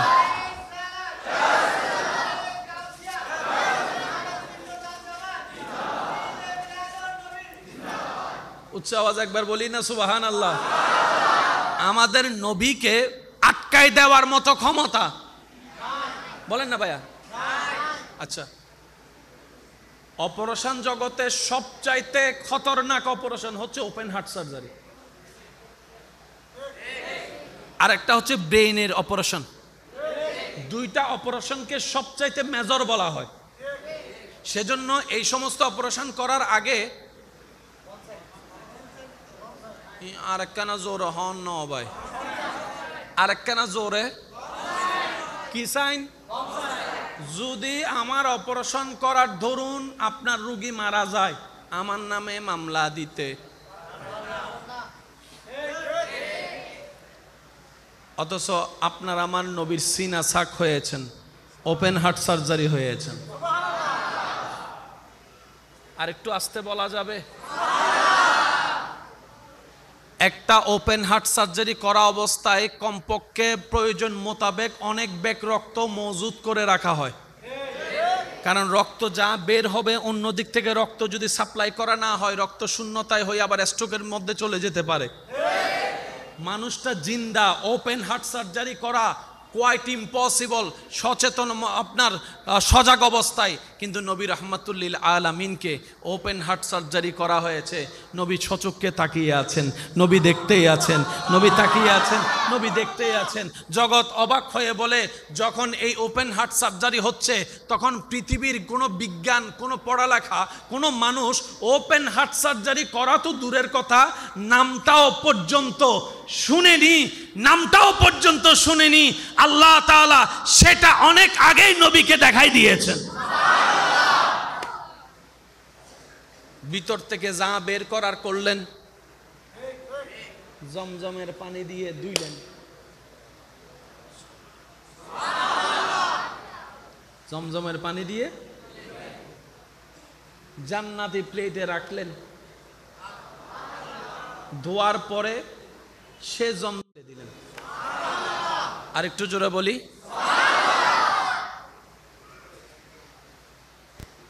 তখন থেকে দাঁড়িয়ে জমজম, সুবহানাল্লাহ, জমজমের পানি খাওয়ার পর একটা দোয়া পড়ে। এই দোয়াটাকে যদি আপনি একটু অ্যানালাইসিস করেন, ওপেন হার্ট সার্জারির সমস্ত বৃত্তান্ত আপনার চোখের সামনে চলে আসবে। কথা ওই জায়গায় ছিল, রবের প্রত্যেকটা কাজে কোনো না কোনো হিকমত, কোনো না কোনো কারণ।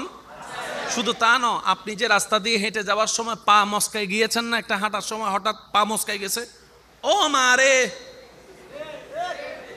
মনে রাখবেন ধৈর্য ধরতে পারলে এটা তো আপনার কল্যাণ আছে। রবের বান্দা নবী রাহমাতুল লিল আলামিনের উম্মত কখনো লস প্রজেক্টে থাকে না। সিদ্দিক আকবরের ঘটনা আপনার আমার সবাই জানা। কাহিনী বশত সবাই যখন সবকিছু আনছেন, সিদ্দিক আকবরকে যখন আনতে বলেছেন, ঘরে কিছু নাই আনার মতো, শেষ পর্যন্ত নিয়ে আসলেন কি? বলেন না ভাই, আর একটু জোরে বলেন। উনি ছাই আনার মতো সিদ্দিক আকবর না তো, সুবহানাল্লাহ বলে না। উনি মক্কার ইতিহাসে বড় টপ লেভেলের একজন বড় ব্যবসায়ী। আর একটু জোরে, ধনে ধন, টাকায় টাকা সিদ্দিক আকবর। আজকে কেন উনি ছাই আনলেন? বলে যে আমার যত ব্যবসা ছিল আল্লাহ এবং রসুলের জন্য মক্কায় ছেড়ে মদিনায় হিজরত করে ফেলেছি, সুবহানাল্লাহ। আমার সমস্ত দোকান ওখানে ফেলে আমি মদিনায় চলে এসেছি আল্লাহ এবং রসুলের জন্য। আমার সমস্ত টাকা ব্যাংক ব্যালেন্স আমি ওখানের সিদ্দিক বড় কোটিপতি, মদিনার সিদ্দিক বড় গরিব হয়ে আছেন। এটাই তো সচক্ষে বাস্তব চোখে দেখা যায়। কিন্তু সবাই দেনেওয়ালা দিল, সিদ্দিক আকবর আনতে আনতে ঘরের ছাইটা পর্যন্ত নিয়ে আসলো। রব বলে যে আমার সিদ্দিক যা দিয়েছে এটার বরাবর আর কারোটা হবেই না।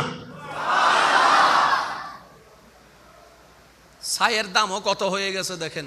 কেন হলো? শুধু দিল থেকে দেওয়ার কারণে। সুবহানাল্লাহ জোরে বলি। সেজন্য ইসলাম হচ্ছে সবচাইতে সহজ ভাইয়া। দিল থেকে যদি একও দিতে পারেন সেটা অন্যের কোটি টাকার চাইতেও বেশি প্রফিটেবল এবং দামি হয়ে যাবে আপনার আমলনামায়। সুবহানাল্লাহ।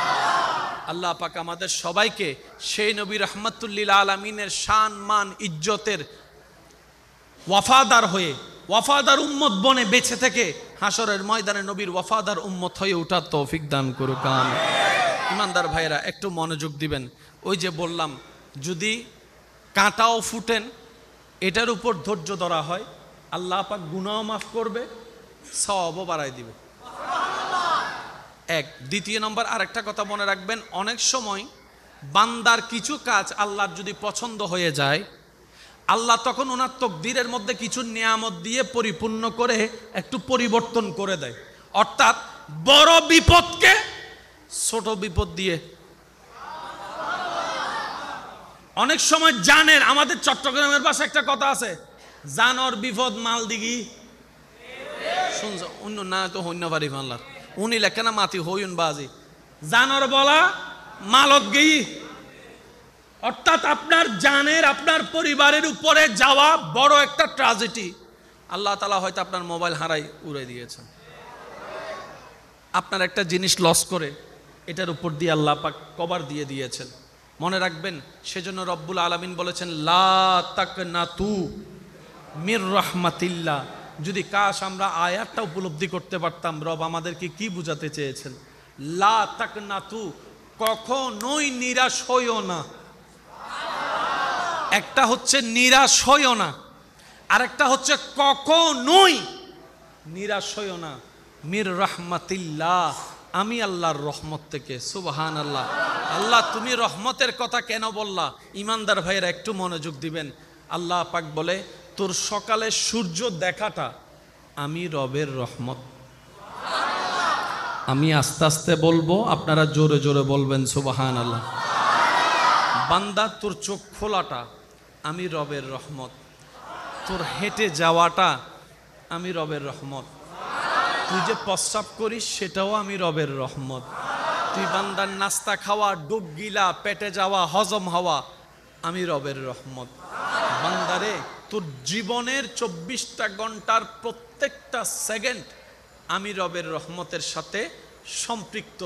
রব বলে লা তাকনাতু মির রাহমাতিল্লাহ, আমার রহমত থেকে নিরাশ হইস না। মানি বান্দা তুই আমাকে ডাকতে স্মরণ করতে ভুলে গেলেও 24 ঘন্টার প্রতি সেকেন্ডে আমি আল্লাহ তোর খেয়াল রাখতে ভুলবো না, খেয়াল রাখতে ভুলবো না, তোর নজর তোর দিকে রাখতে আমি আল্লাহ ভুলবো না।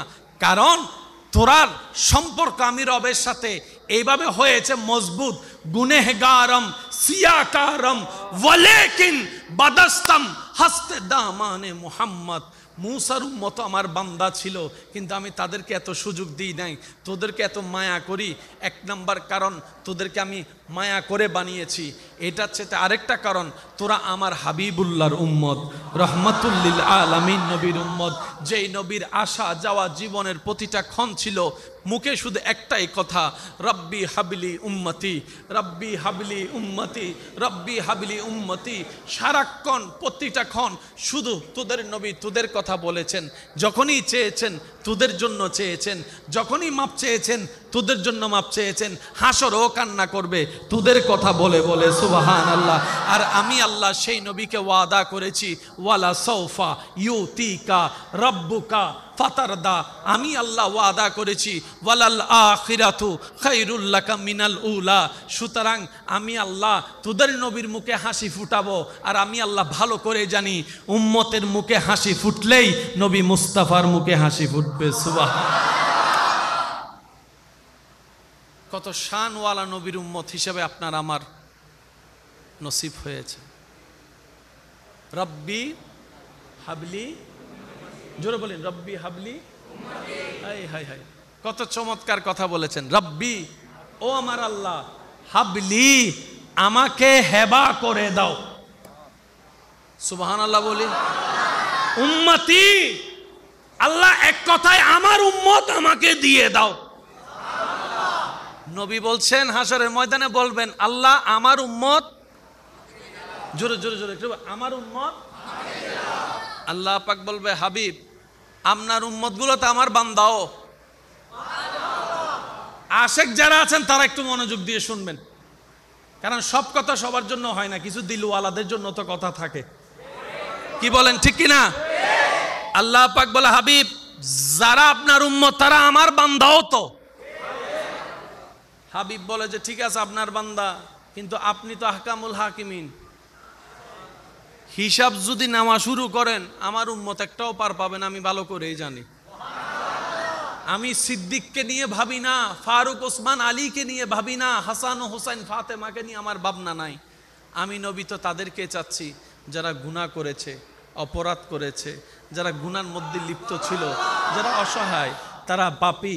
আমি নবী তো তাদেরকে চাচ্ছি, রব্বি হাবলি উম্মতি, আমার উম্মত আমাকে দিয়ে দাও, আমার উম্মত আমার দায়িত্বে ছেড়ে দাও। আল্লাহ পাক বলে, হাবিব আপনার দায়িত্বে ছাড়বো কেন? নবী বলে যে আল্লাহ আপনি রউফুর রহমানুর রহিম যেমন, আপনি রহমানুর রহিম যেমন, আপনি আহকামুল হাকিমিনও তেমন।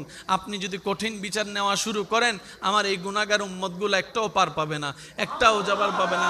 জান্নাত পাওয়ার তো দূরের কথা, জান্নাতের গ্রাণও পাবে না।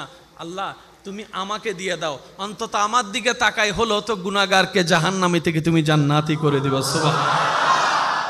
আরশে হক হে मसनदे रिफअत रसूलुल्लाह की देखनी है, हशर में इज्जत रसूलुल्लाह की।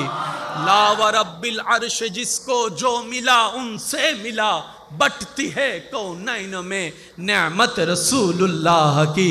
चित्कार दिए बोलें सुबहान अल्लाह, और एकटू जोरे बोलें सुबहान अल्लाह। मन भरे एक बार दरूद शरीफ पढ़ें, अल्लाहुम्मा सल्ले आला।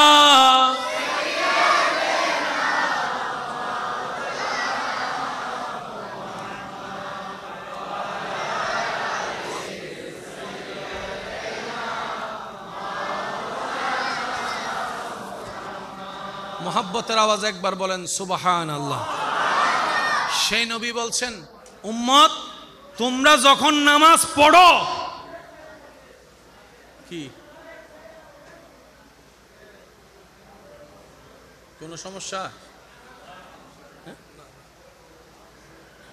আমরা যেন মসজিদের ভিতর আওয়াজ না করি, প্রয়োজন হলে যেন আমরা ইশারায় কথা বলি। একবার